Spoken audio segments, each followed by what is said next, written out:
smoking-related illness. Smoking causes lung cancer, heart diseases, stroke, diabetes. Smoking also increases the risk of tuberculosis and problems of the immune system. The drugs in this context, according to Uganda Bureau of Statistics, are limited to narcotic drugs such as opium, marijuana, under the existing laws. Alcohol consumption for persons aged 10 years and above reduced from 7% in 2016 to 17 to 12% in 2019 to 20. Tobacco use also reduced from 5% in 2016 to 17 to 3% in 2019 to 2020, and the drugs less than 1%. Looking at the alcohol consumption by sub-region, Karamoja region still topped with 48%, followed by West Nile region with 16% and Teso with 14%. Alcohol consumption in Busoga was at 4% and Bokedia at 7%. The report further indicates that female consume less alcohol and tobacco products than males.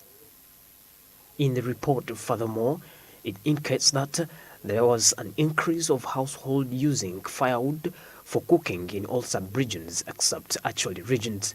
In Teso sub-region, 9 out of 10 households use wood fuel for cooking, topping the highest in the whole country.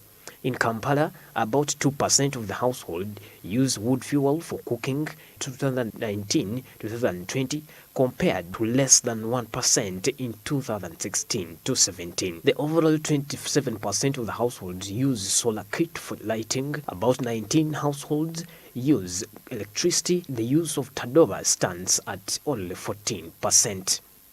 Pedson Mumbere, Smart 24 TV, Smart means business. And thanks, Pedson Mumbere, for that report. Meanwhile, before we break up with our local updates, first of all, I would like to say, as we are heading into a new, as we've just entered into a new financial year, some good news here as alcohol consumption for persons aged 10 years and above has reduced from 17% in 2016 to 2017 to 12% in 2019 to 2020. Maybe you never know, as we head into more financial years to come, we're going to reduce the alcohol consumption of the persons aged 10 years above or 18 years and below, because alcohol consumption is not legal for people under the age of 18 years, as you should know. That's some good news coming up from there. And also the tobacco use has also reduced from 5% and also drugs to 3%. That's a good one as we head into more financial years, as well as safeguarding the health concerns of Ugandans. Now, that is the latest we've had from the local updates. We head into the international updates here as we start with G7 members have launched action plans against famine and humanitarian crisis. Now, the British High Commissioner to Nigeria, Catriona Layang, recently welcomed partners from the federal government, the United Nations, and other diplomatic missions in Nigeria to launch the G7 Famine Prevention and Humanitarian Compact.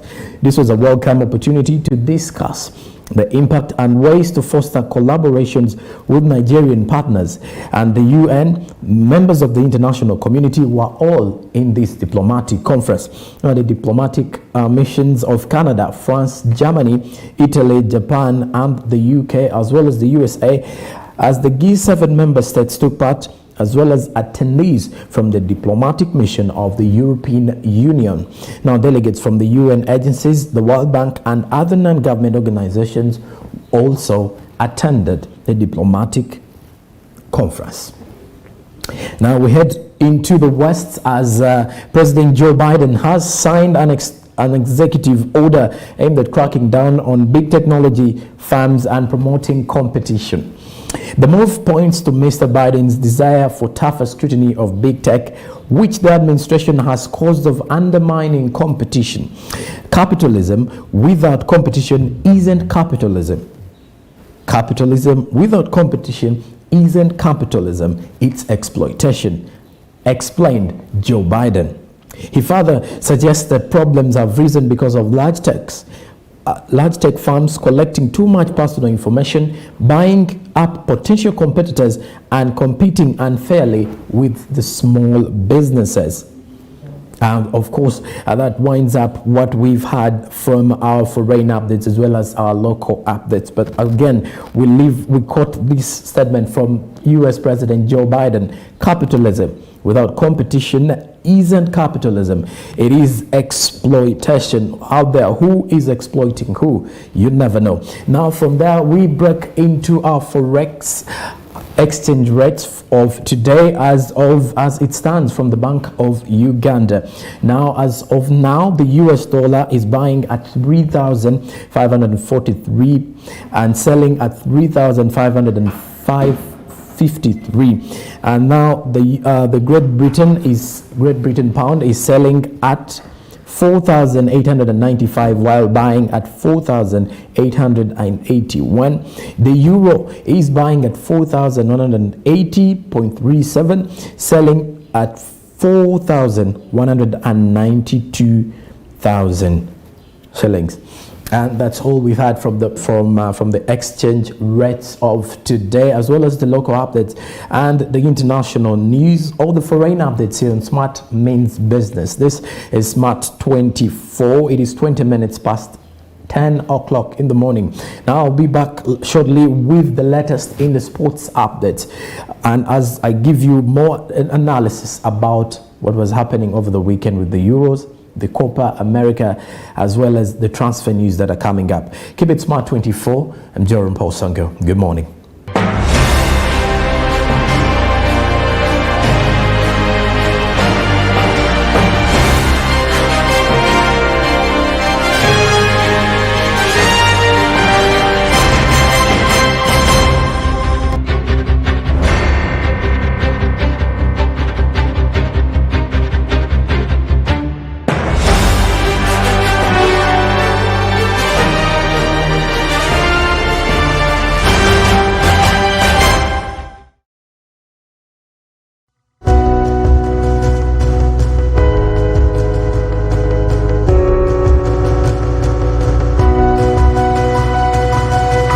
Smart 24, driving business.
And with 23 minutes past 10 o'clock in the morning, it's 10 in the a.m.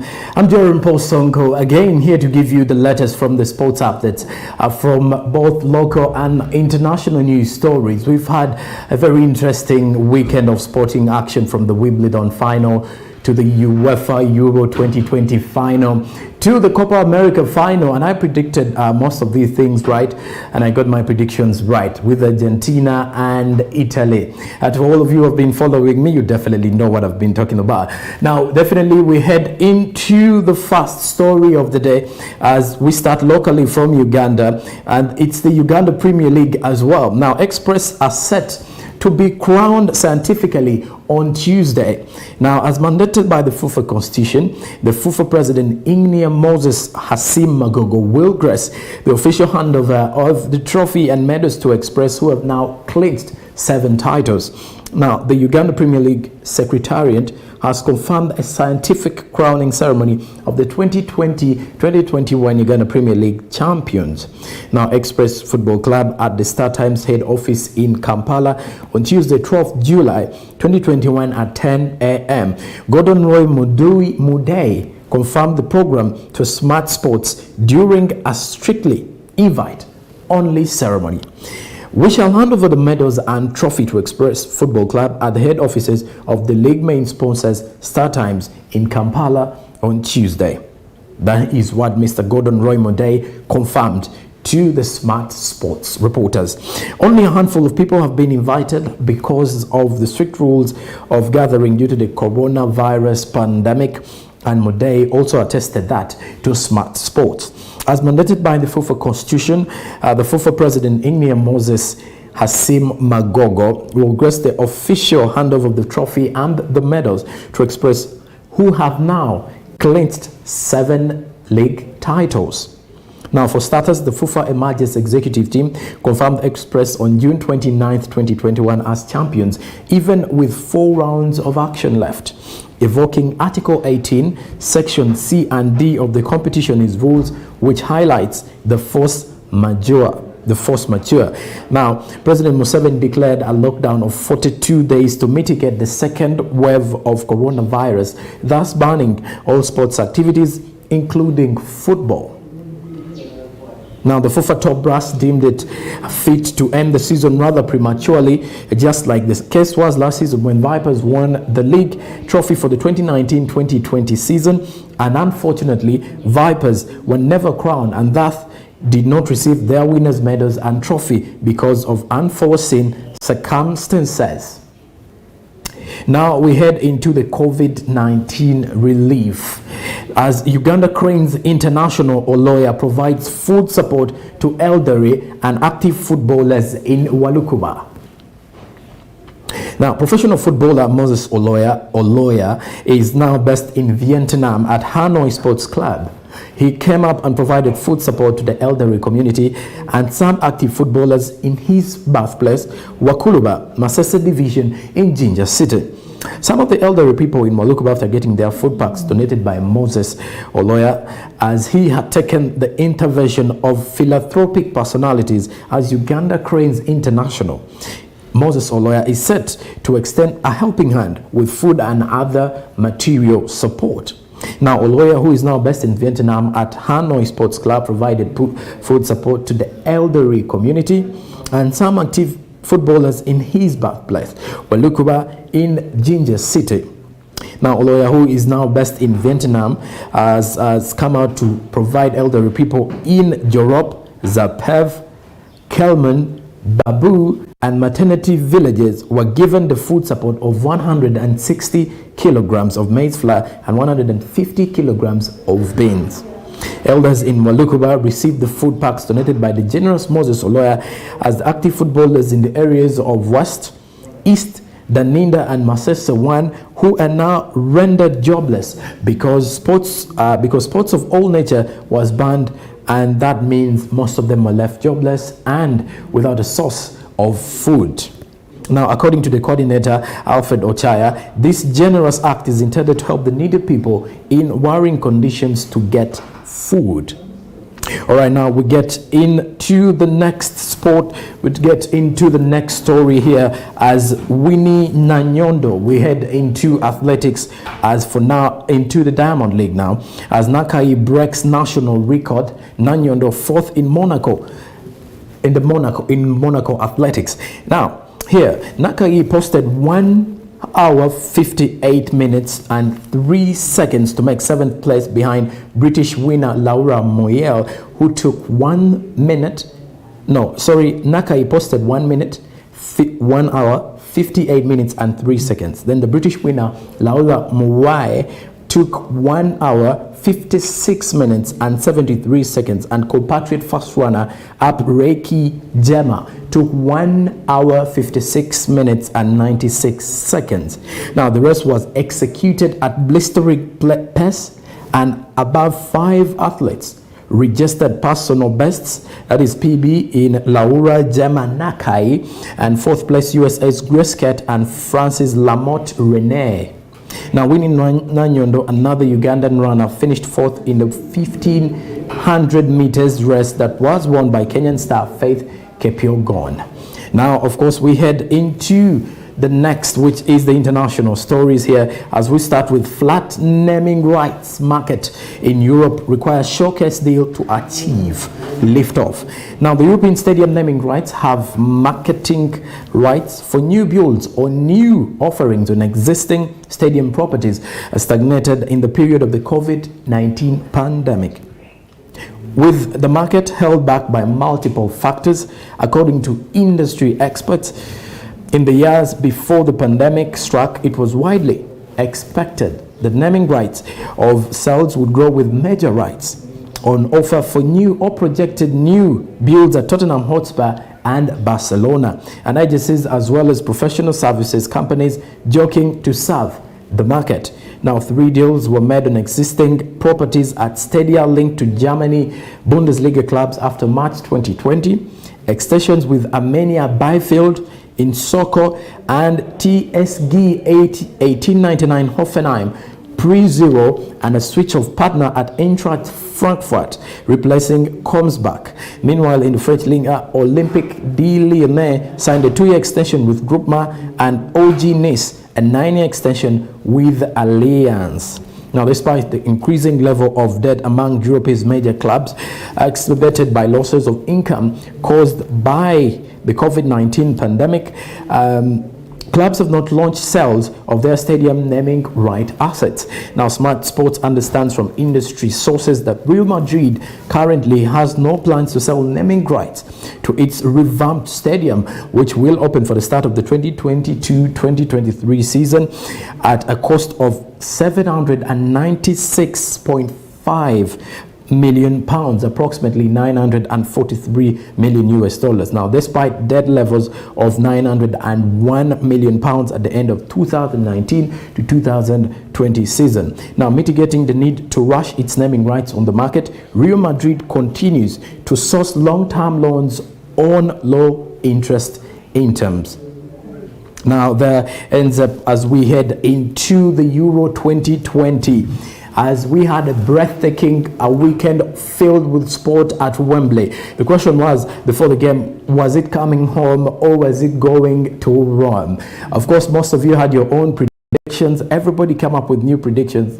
Team Italy, Team England, and a lot of predictions were coming up. As we head into this, as Italy won the European Championship final after beating England on penalties. And this came after as Italy won its first ever European Championship for the first time since 1968. And Gianluigi Donnarumma saved 2 England penalties en route to a 3-2 shootout win after the teams had fought out to a 1-1 extra time draw at the Ruacas Wembley on Sunday. Now, the giant keeper saved from Jadon Sancho and Bukayo Saka after Marcus Rashford hit a post, as Federico Bernardeschi, Leon Bonucci and Domenico Berardi all scored for the Italians. Now, Luke Shaw had given England a dream start with a superb goal after 2 minutes, but later Italy, who offered almost nothing in response in the first half, gradually took command as the hosts set back and leveled through Bonucci after 67 minutes. It was the first time for the final to be decided on penalties since Czechoslovakia beat West Germany in 1976, and will be widely celebrated in Italy after they lost in the final in 2000 and 2012. Now, they made most of the running after halftime and in extra time, and England can have few complaints after their early promise faded away. Now, after a month of enthralling international football, Euro 2020 has reached its end, and with successful sides set to reap the financial rewards of their efforts. Now, UEFA did increase the prize money on offer for the tournament this year to £371 million, and a solid bump from 2016's prize pool of £304 million. While the final itself is particularly lucrative, there are significant earnings on offer for teams at every stage of the competition. Now, let's summarize this as we sum it up. First, the result for the prize money here, as the winner, who is Italy now, walked away with £10 million, and the runner-up walking away with £7 million. The semi-finalists that made it to the semi-finals walked away with £5 million, as the quarter-finalists walked away with £3.250. Yes, and the round of 16, the teams that made it up to the round of 16 walked away with £2 million, as in the group stages, everyone got £1.5 million. Now, the group stage qualification for whoever made it to the Euro 2020 walked away with £750,000. Now, that is what Italy and England will pocket because they made it to the finals, of course. Now, here the question will be, how much will Italy and England earn in total?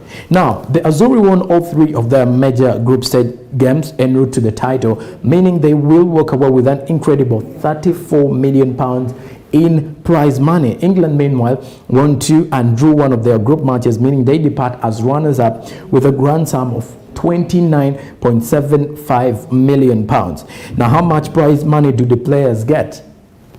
Now, according to reports, players are said to be handed a 40% cut of whatever their team earns at Euro 2020. Now, these sums up will be distributed in form of bonuses, with most of the players also paid a small fee for each appearance they make. Now, with Italy's win, the 26 players could each potentially now pocket around £500,000 as we head into the pre-season of the local leagues at different areas. And also, lately, before we go off air, as of now, Argentina did win the Copa America on early Sunday morning. That was at 3 a.m. here in Ugandan time, as Leo Messi finally got a chance to hold a trophy in his hands, a national trophy. It has been coming. Football has always wanted him to win at least one trophy for the international trophy, maybe at least to mind that gap where there is a lot of competition of who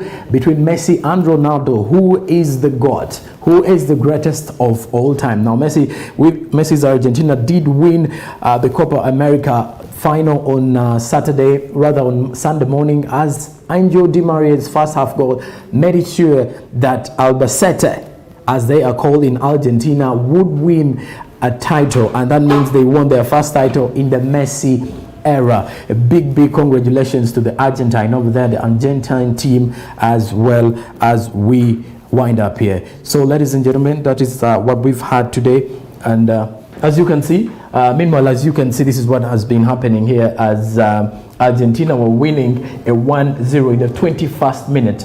Yes, in the 21st minute, they won 1-0, courtesy of Angel Di Maria, a man that does play for his club football for PSG.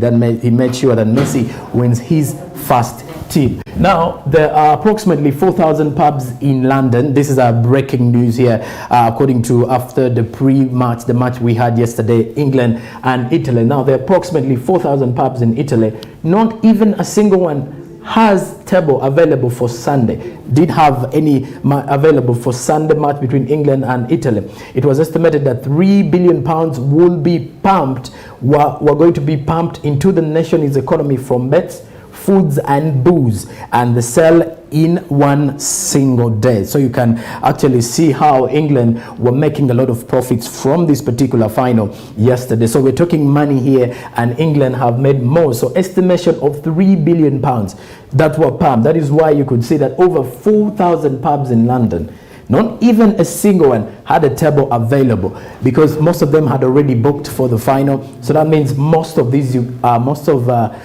English the English Treasury, call it the Ministry of Finance in England, has got some good money from the Euro 2020. Now we're talking money here. We're talking a lot of money. I mean, £3 billion. That is only money counting before you even go into the get tickets that were collected, the get sales tickets, because they had to sell the tickets as well. Remember, the hotels were also making money from the Italian fans that traveled from Rome to Italy to make sure they support their team. So that means the English fans may be feeling sad because they lost the 2020 Euro. Well, we also feel sad for them, but then they are making money in return, courtesy of what they've made. All right, now that is what we've had for you lately here in the sports. To all our dear viewers, thank you for keeping it Smart 24. My name is Joram Paul Sonko. Do hit me up on Instagram, Twitter, and Facebook. Also follow us on Smart 24. That is on Facebook, Smart 24 TV on Twitter, as well as Instagram. To all those of you who want to travel, and you come here and you'll get us at Commercial Road here in Nakuru. Travel here in these times, or you can send us an email as well. Travel, as we can drive your business during these trying times of the COVID-19 pandemic. Good morning. Till tomorrow, keep it smart means business. We're coming back shortly.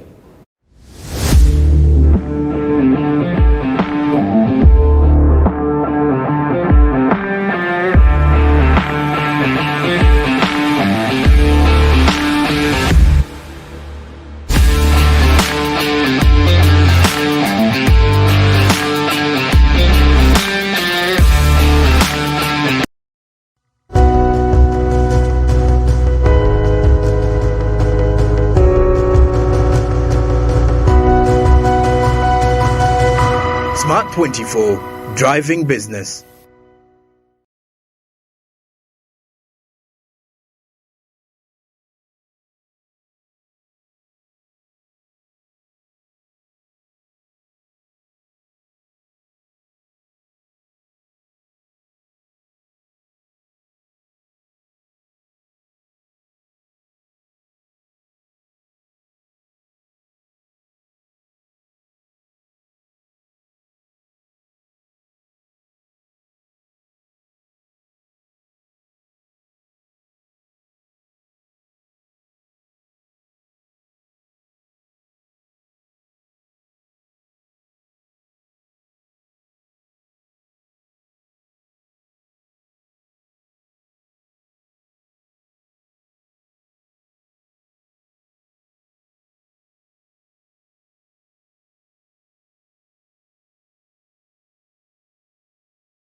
24 Driving Business.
Very well, it's now our time to go. Thank you for having joined us from 7 in the morning to this particular minute at exactly 10:49.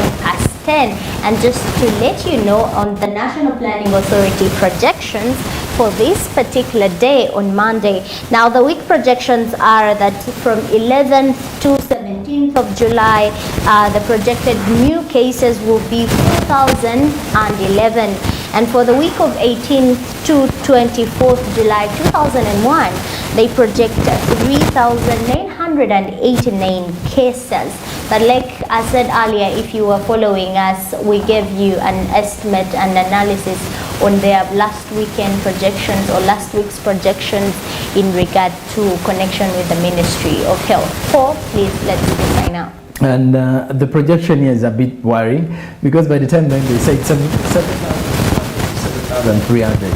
The cases were actually 4,000 according to Ministry of Health and leaving a gap of 3,000 cases. So, but now I see they have reduced. They have now reduced the cases at 4,000, which is moderately very clear that that one is achievable. So, I'm saying like achievable as if we are working towards achieving cases. I think now Ugandans, we should continue with maintaining the SOPs as well as we head into towns or when we're getting something to eat as well. If you're heading into the market, I told you also an essential worker. Make sure you don't, you maintain these SOPs wherever you go because you are likely to be that same person who's going to take this virus to your homes. Well, what else can I say? As for now, thank you for joining us from the hour of 7 a.m. It is now 10:50 as we're winding up. I'm Jerome Posonko. At Rita Kavanyar on social media platforms, and coming up is YouTube People. Good morning.